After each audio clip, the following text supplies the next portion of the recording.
Welcome in to another episode of my Dynasty Fantasy Football YouTube. Today, we're covering Dynasty rookie tight ends. As always, make sure to like, comment, and most importantly, subscribe if you haven't. Let's go. Number 5, Cade Stover.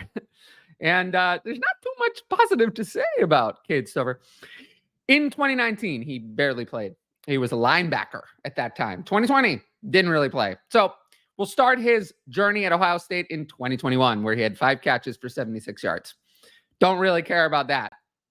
2022, 36 catches, 406 yards, and 5 touchdowns. That's not bad for a college tight end. And then 2023, actually pretty good. 41 catches, 576 yards, and 5 touchdowns. Some strengths and weaknesses on Stover. Strengths, decent receiving production despite a crowded Ohio State wide receiver room. We know they've had a lot of good wide receivers over the years. He has decent size, nothing special. And of course, that basketball pedigree. We're always looking for that in our tight ends. Weaknesses. All of the production came in age 2022, and 23 seasons. Turns 24 in June. So it was all at an older age against younger competition. We never like that. We don't like it for a tight end. We don't like it for a wide receiver. And there's just nothing exciting. There's nothing exciting about this player. The only reason we're talking about him is that most mocks have him as a 3rd-round pick. I saw one had him the Buccaneers at 92 overall. I think that's a reasonable use of their pick. They kind of need another tight end. They have Cade Stover and no one else. It would make sense. Would we care? Probably not. Superflex tight end premium rookie draft value. I'll have him at the 412, 48th overall. I mean, he's borderline even draftable. I probably am not drafting him in any situation. He just doesn't have the athleticism that we want to have any fantasy relevance as a tight end in our fantasy leagues. Next up, Theo Johnson. And I have him a little bit higher than Stover. Let's look at Johnson's college career. So 2020, didn't do much. 2021, okay, a little bit. 19 catches, 213 yards, and a touchdown. And a little better in 2022. Just still 20 catches, but he turned them into 328 yards and 4 touchdowns. And then 34 catches, 341 yards, and 7 touchdowns. The 7 touchdowns is nice. Volume's not there. The yardage is not there. So what are his strengths? He's got the athleticism. We all know he tested off the charts at the NFL Combine. Great to see a 4.57 40 at 259 pounds is an impressive size-speed combo. He can split out as a wide receiver. He can be moved in those wide receiver roles, and that's good for fantasy football. Then he has decent hands. Weaknesses, no college production that we care about. It's very weak. Not ready to play tight end in the NFL. I don't think he's ready for that. Not ready as a blocker. Not ready in a couple of other ways. I just think we're talking about a journey here. This is a journey player, someone who's just not ready. Athleticism, the testing numbers do not translate clearly because it didn't translate to production, but might be faster in the drills than he is going to be in real life. And then already 23 years old, a little bit of an older prospect, not as old as Cade Stover, but still an older prospect. I heard some rumors today saying he was the tight end 2. I don't see it. Most of the mock drafts I've had have him going in the 4th round. And I think that's because you just can't play him as a tight end from day one. But let's look at my value. I have him 410, a couple spots higher than Stover. And the reason for that is that Johnson has the athletic upside that Stover does not, which means that if by some miracle he develops, he could become fantasy relevant in a hypothetical universe. That universe is probably never happening. I'm not really interested in Johnson really much at all. Now, the next tight end. So we talked about Stover had production, but not athleticism. Johnson had athleticism, but not production. Now we have Ben Sinnott, who has both of those things. So now someone we're interested in. And he's one of the only 3 tight ends in this class I really have any interest in. So let's take a look. So he kind of started in college as a fullback. 2020, didn't really play. 2021, really had no receiving stats, played mostly at fullback. Then 2022, it's actually pretty good. 31 catches, 447 yards, 4 touchdowns. Pretty good for his first season actually playing tight end. And then 2023, I got to hand it to him. 49 catches, 676 yards, and 6 touchdowns. That's really good production for college tight end. It's better than any season Stover or Johnson had. That's why Sinnott, one of the big reasons he came in at tight end 3 for me was this final year of production. Now, let's look at the strengths. The excellent final year production. We just talked about that. Pretty athletic. I think he's a good athletic player. He can kind of do it all. And he just turns 22 in June, so he's not a super old prospect. Weaknesses. These tight end fullback hybrids, your Josiah DeGara, these players never succeed. Never in the NFL. Never, ever, ever. They're always bust for fantasy. Might be, in real life, he might be good. But for fantasy, we never want these types of hybrid players ever. So he's completely dependent on landing spot and usage. He has to go to a team that's going to use him as an actual tight end. And that's really going to depend on where he goes in the NFL draft. Now, I think he's a lock to go on day 2. I think some mocks have him in the second round. I think the third round is a good spot for him. There's 2 teams that pretty much in every draft have a tight end taken. The Bengals and the Commanders. You know, maybe the Bengals could trade up for Brock Bowers. But if they don't, I've seen them given Sinnott or Sanders in almost every draft. And that's where I have him going. Bengals at 80th overall. If he went here, I would be interested. Believe me, I would be interested. The problem is that it's one of the only good spots. The Commanders maybe being another. They also need a tight end.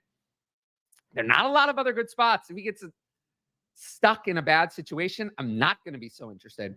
So for now, I have him 40th overall in my Superflex tight end premium rookie values. But if he really went to that Bengals spot, I'd probably move him up 4 or 5 spots. If he went to some really bad spot or fell to day 3, probably move down 5 or more spots.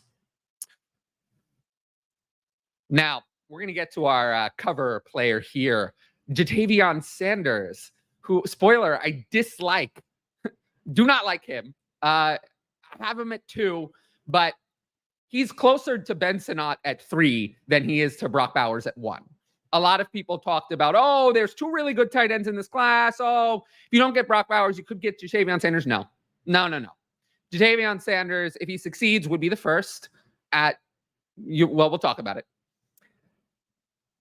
But anyway, college stats. 2021, he did nothing. 2022, 54 catches, 613 yards, 5 touchdowns. Then kind of similar in 2023. Strengths, he was an early declare and one of the only 2 tight ends in this class to really be an early declare. Turned 21 in March, has 2 strong production seasons at age 19 and 20. So the production is there.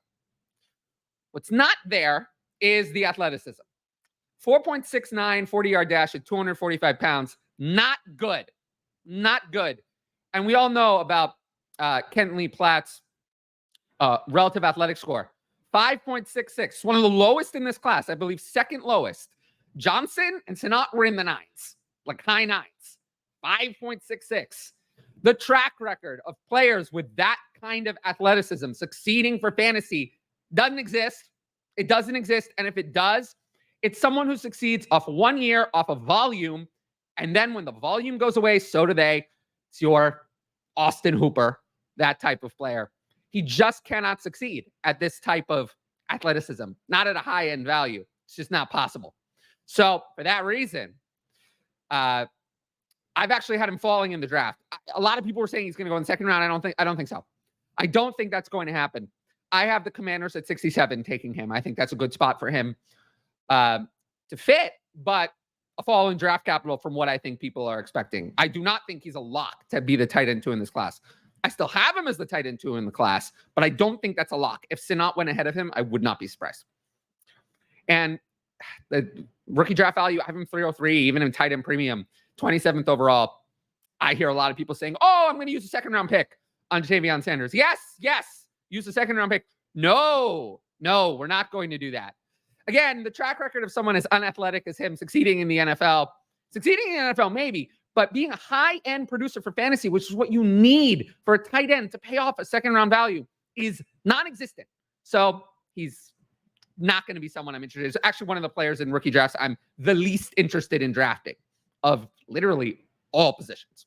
He's one of the least interesting to me. Last up, Brock Bowers. Now, Brock Bowers, I am very interested in. Very interested. I love Brock Bowers. Let's look at why. 56 catches, 882 yards, and 13 touchdowns in his freshman season. Well, that's better than any of these other seasons from anyone else. And then 2022, the same thing. More catches, more yards, some fewer touchdowns. And then 2023, same number of catches as 2021, except in 5 fewer games. And, similar yards and touchdowns, actually the best per game performance. Strengths of Bowers, he's the most productive college tight end ever. His 2021 freshman season is better than Kyle Pitts' final season. Just give you an idea of how far apart these two are as prospects. Turns 22 in December, so he's not old. One of a kind. There's not another tight end that's ever been like this. Weaknesses, if you got to nitpick him, he's a little small. You saw the picture of him, kind of looked like, an accountant or whatever you want to say. Not really a tight end as a blocker. He can do it, but we're not going to say it's his strength. We're not going to say that. He is someone who is a receiver first, and you see it in his production. Elite in that area.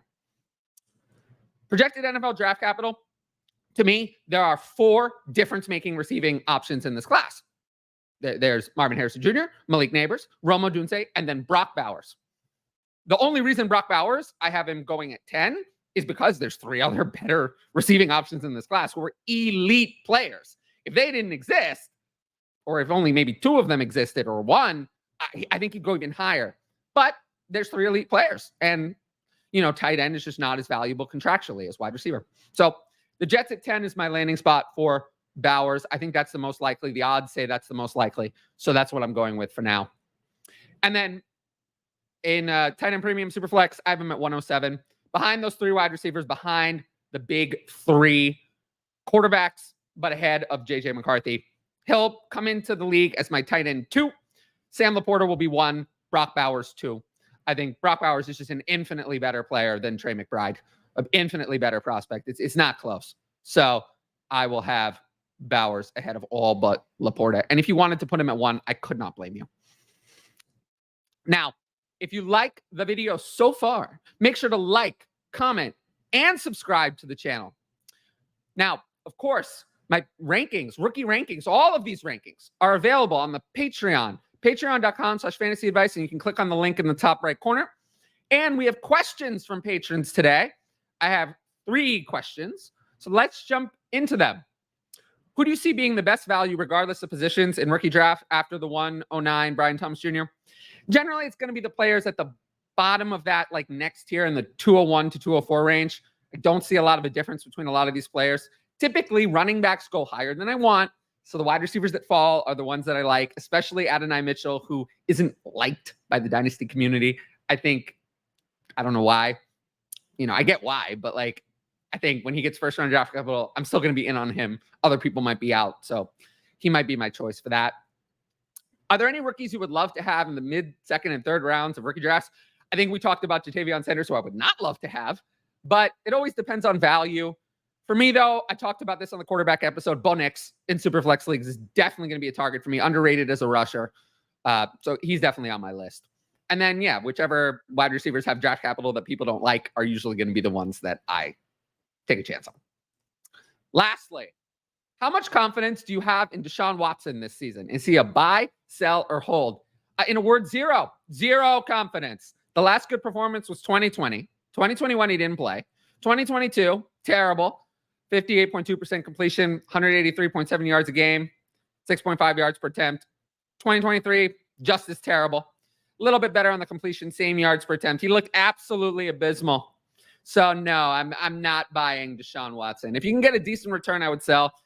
Earlier in the offseason, he was valued higher than Jared Goff at times on KTC, which is just a delusional idea. They're similar in age. Goff was excellent the last 2 years. I don't get that at all. So if he's horrific again this year, the Browns will consider bringing in a new starting quarterback for 2025. even if that means that they have to let Watson's contract rot on the books. They didn't restructure his deal, so they're nervous that he's not going to be it and that they're going to have to look in another direction because they didn't push the big cap hit into future years. So they see the risk that I do, that Deshaun Watson is just not what he was anymore. And it's just a question of how bad. So the answer, zero confidence. Like I said before, if you like the video, make sure to like, comment, and subscribe. It's the best way to support the YouTube channel for the algorithm. Additionally, as always, the rankings are available on Patreon at patreon.com/fantasyadvice. And yeah, I just appreciate everyone for watching.